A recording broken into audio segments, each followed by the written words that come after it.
Steelers, and what was funny is Philadelphia is better, but it was 17-13, and the Steelers couldn't even move the ball. And if Najee Harris doesn't fumble, I'm like, how is Pittsburgh staying in this game without George Pickens? So I looked at Pittsburgh, and now Pittsburgh is going to face Baltimore. And it's funny, as I watch the Steelers in a weird way before the Najee Harris fumble, I'm like, I can't believe that they're in this game in Philadelphia and they're not moving the ball.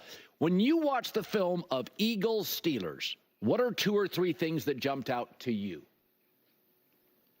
Well, what really jumped out to me, to be honest with you, was the Eagles' offense. And I know they didn't necessarily just put a ton of points on the board, but the Steelers do have a good defense.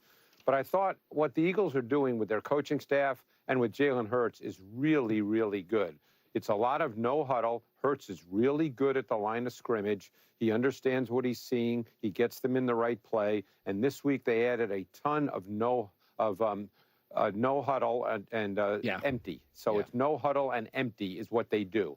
So both those things, what that does is it defines the defense before the snap of the ball, the no huddle and the empty. And Hurts this week was as decisive as he has been all season. The ball came out. He had 37 dropbacks, Colin. On only 5 of them did he move. He was playing from the pocket. The ball was coming out. He was hitting his receivers. He looked as good as he's looked all season long. I think you'll continue to see them do that. And I think that's sustainable for this reason. They always have the big O-line and the power run game to fall back on. If they didn't have that to fall back on, and it's not falling back, it's actually their foundation. But if they didn't have that, I'm not sure they could play that way, but they always can line up and give the ball to Barkley. But I thought they did a great job, a perfect marriage of coaching and Hurts's traits, and it worked really well, and he looked really good. Wow. Did you hear that, guys? Remember when we had to have all these conversations about, first off, the coaching staff not being good. They don't know what they're doing. They're causing problems. Jalen Hurts' inability to read defenses. He can't drop back that many times and throw the ball. He can't stay in the pocket. He can't execute an offense, especially a passing offense. They need to take the ball out of his hands. Yeah, sure. Sure. I mean, did you hear everything he just said? What he talked about? It's so funny. I feel like he almost like watched First Things First the other day, where they had the whole conversation. Can Jalen Hurts keep this up? Which I ripped up to pieces, but by the way. But then he clearly says this is sustainable.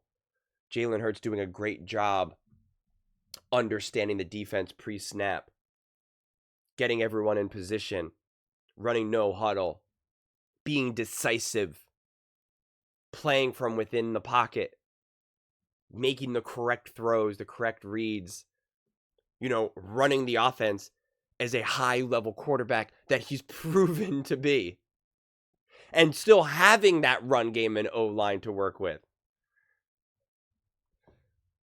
It's such a shame that Greg is not on the show until later in the week, because then it always feels like a little bit, because they're referencing I've said this I think last week as well, because it's becoming more and more obvious to me. Like they're referencing a game that played that feels like it was like 5 weeks ago at this point. Like I know it was just the last game, but honestly, it's like if I wasn't so dialed in right now, and you were like, when did the Eagles play the Pittsburgh Steelers? I would if I had to answer like right away, I'd be like, I don't know, like was that like in November or something? I forget. At the end of October, wasn't that Halloween or something, right? Oh, I think that was Halloween weekend. And I was like, no, it just happened. But it's just so much happens from now until then that it's just like, hard to keep up. But I just think that this was actually an awesome thing that actually happened. The more I think about it, like Colin and Nick and company, we're all kind of talking about this whole thing with the passing and AJ and all of this and Brandon Graham, it being such a bad thing. And then Julian Edelman came on and said, like, this is going to come back and bite them and, et cetera, et cetera, et cetera. And the reality is like, I think this is probably the best thing that's happened to the Eagles this season. Because 1, it's got them locked in. 2, I guarantee you AJ Brown and Jalen Hurts had a conversation about this. Like an actual truly one-to-one intimate, like, let's talk. Whether they were actually fighting or not, or whether they weren't fighting at all, either way, it has true potential to bring them even closer. Anytime you have to face this type of adversity, like anytime you have to kind of just look at another guy and be man to man and be like, let's have a discussion here. And again, you could see it on the field. You can see that energy that they brought together. And you can see the coaching staff, again, rise to the occasion to make sure to say, hey, you know what? We're going to do this. And we're going to put not just Jalen Hurts, but every single player in a position to succeed in that moment. And again, it just proves not only do you have the players, but it proves the staff, the coaching staff. It proves their own mastery over not only their own craft, but this team as a whole, that they understand this team. Kellen Moore would look like a baboon if he put Jalen Hurts in a position to fail. If he was just like, all right, you want to throw, here we go. Just call hike and drop back 40 times and let it rip, bud. Like, that obviously is not what it looked like. We saw, and that's why this was so perfect, that we saw Debo complain, and we saw what Shanahan did with Purdy and Debo, and it was not high level. It just wasn't. Purdy was trying to force the ball to Debo, and nobody was really open, not just for Debo, but for a lot of receivers for that matter. And it left everyone on an island. And again, I'm a big Shanahan fan, but like, it was not high level. This was high level. That's why I'm happy that Greg Cosell also, emphasized the coaching staff, and it's true. That's why this team has been able to be as great as they've been. That's why they were able to weather the storm. People were ready to really bury them. After the Falcons lost, people were ready to bury them, and then them getting beat really good by the Bucs. And then they had like a tough game against the Browns. They won that game, but it was obviously closer than you would want it to be. And that was really the point when people were like, is this team really that good? They could have won that Falcons game, but they lost.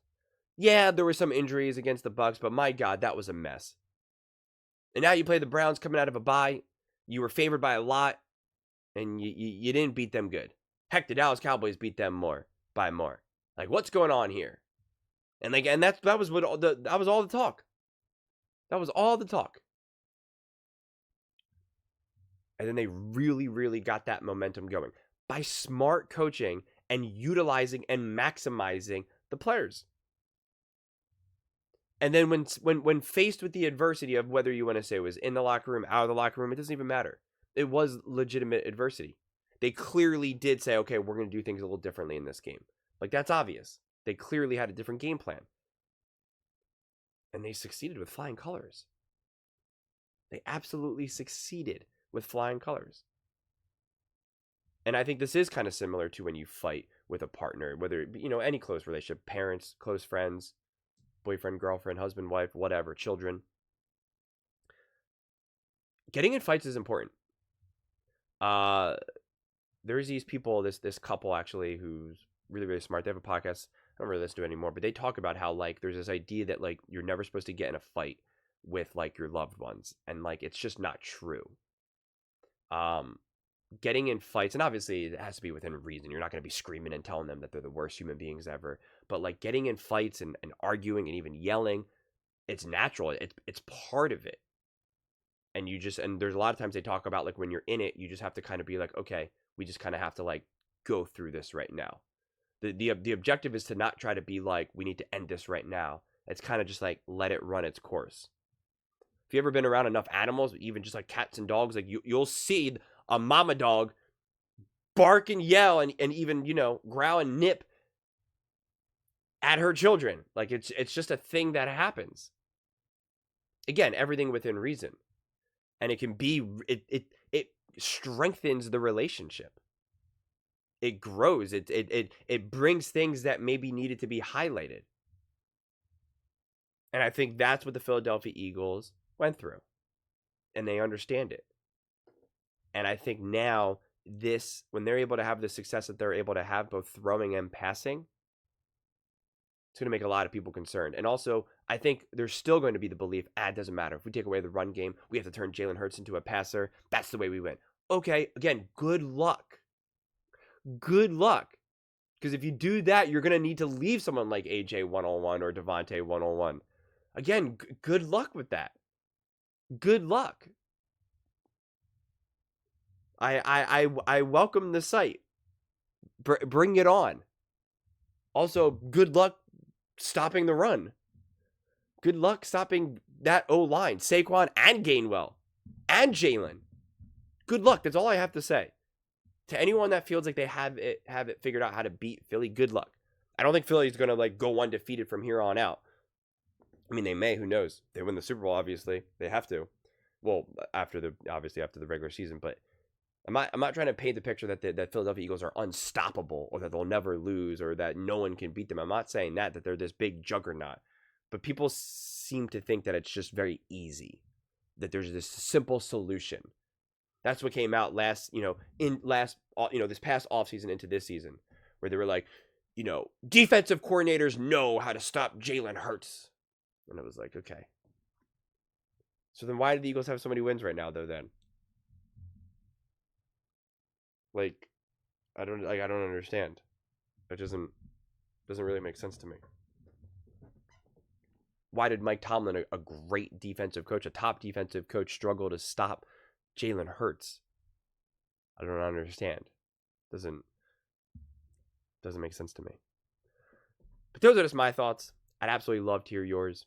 What do you guys all think about the Philadelphia Eagles? Kind of this whole idea about the passing game and what they kind of have in store moving forward, and if this will be a more integrated part of their game plans. Let me know in the comments below. I read every single comment, so whether you agree with me or disagree with me, either way, let's get in some discussions. Let's get in some fights, but ultimately, let's just have some fun.